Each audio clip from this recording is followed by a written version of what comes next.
Let's spike news at 7। अंतर्राष्ट्रीय महिला दिवस के मौके पर कांग्रेस नेता राहुल गांधी ने महिलाओं को लेकर बड़ा बयान दिया है। केरल में छात्राओं से बातचीत में राहुल गांधी ने कहा कि महिलाएं आमतौर पर पुरुषों से ज्यादा बुद्धिमान होती हैं। वे ऐसे परिवार में पले बढ़े हैं जहां महिलाओं का दबदबा रहा है और उनके परिवार की मुखिया उनकी दादी थीं। राहुल गांधी ने सोशल मीडिया पर छात्राओं से हुई बातचीत का वीडियो भी शेयर किया। उन्होंने कहा कि केरल की छात्राओं से हुई बातचीत बेहद प्रेरणादायक रही और उनके सपनों, जिज्ञासा और आत्मविश्वास ने उन्हें काफी प्रभावित किया।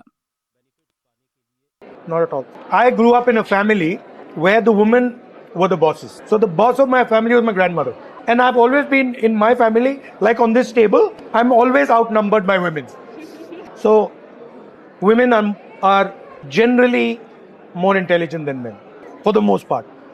Men are in a hurry, and men get blinded by, silly things. I'm very self-confident. Women think longer term. They're more like, they don't apply direct power, they apply indirect power. It's more effective. And what are you planning to do afterwards? इसी मौके पर Samajwadi party के प्रमुख अखिलेश यादव ने कहा कि महिलाएं जितनी प्रगतिशील होंगी, समाज भी उतना ही आगे बढ़ेगा। लखनऊ में मीडिया से बातचीत में उन्होंने दावा किया कि समाजवादी पार्टी ने हमेशा नारियों को सम्मान दिया है, लेकिन आज उत्तर प्रदेश में महिलाएं खुद को सबसे ज्यादा असुरक्षित महसूस कर रही हैं।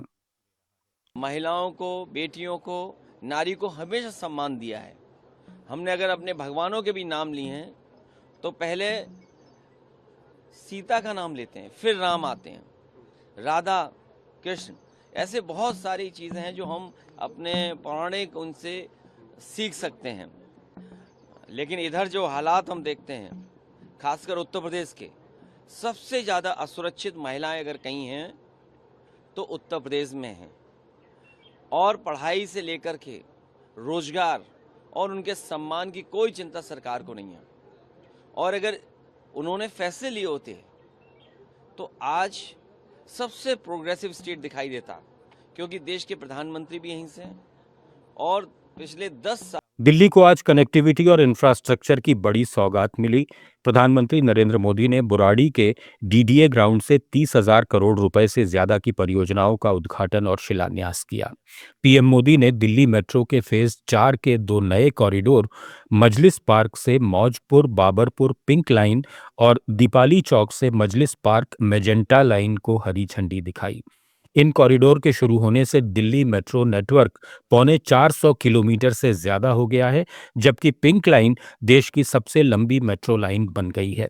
प्रधानमंत्री ने फेज 5A के 3 नए मेट्रो कॉरिडोर का शिलान्यास और सरोजनी नगर में GPRA आवास परियोजना का लोकार्पण भी किया। इस दौरान पीएम मोदी ने कहा कि डबल इंजन सरकार दिल्ली में कनेक्टिविटी, आधुनिक परिवहन और इंफ्रास्ट्रक्चर को तेजी से आगे बढ़ा रही है, जिससे दिल्ली और NCR के लाखों लोगों को फायदा मिलेगा। राजस्थान के पूर्व मुख्यमंत्री अशोक गहलोत ने कहा है कि उनकी सरकार की ऐतिहासिक मुख्यमंत्री चिरंजीवी स्वास्थ्य बीमा योजना का नाम बदल दिया गया, लेकिन अब इसकी स्थिति बदहाल हो गई है। गंभीर बीमारियों जैसे कैंसर के इलाज के दौरान अगर कोई दूसरी समस्या हो जाए तो कैशलेस सुविधा नहीं मिल रही और सॉफ्टवेयर की खामियों के कारण मरीजों के परिजनों को नकद भुगतान के लिए मजबूर किया जा रहा है। उन्होंने परेशान मरीजों से संबंधित एक अखबार में छपी खबर का हवाला देते हुए सोशल मीडिया पर लिखा कि नाम बदलने में जितनी फुर्ती दिखाई गई, काश उतनी ही संवेदनशीलता मरीजों के दर्द को समझने में दिखाई जाती। उन्होंने मांग की है कि सरकार तकनीकी बाधाएं दूर कर मरीजों का पूरी तरह कैशलेस इलाज सुनिश्चित करे। असम कांग्रेस के अध्यक्ष गौरव गोगोई का कहना है कि मुख्यमंत्री हिमंता बिस्वा शर्मा की इस सरकार के राज में लोग अपनी बात खुलकर कहने से डरते हैं। अप्रैल में संभावित विधानसभा चुनाव के लिए जोरहाट सीट से कांग्रेस उम्मीदवार गोगोई ने जोरहाट में ही पत्रकारों से कहा कि राज्य का विकास कुछ चुनिंदा लोगों तक सीमित है। एक खास परिवार ने असम भर में करीब 12,000 बीघा जमीन पर कब्जा जमा लिया है। गांवों में शराब की दुकानें बढ़ रही हैं, जबकि सरकारी स्कूल बंद हो रहे हैं और लोग शर्मा को मुख्यमंत्री पद से हटाने के पक्ष में हैं। कांग्रेस का समय परिवर्तन अभियान जनता का जबरदस्त समर्थन हासिल कर रहा है। आप सुन रहे थे let's smile more than radio. Follow कीजिए हमें हमारे सोशल मीडिया प्लेटफॉर्म्स पर।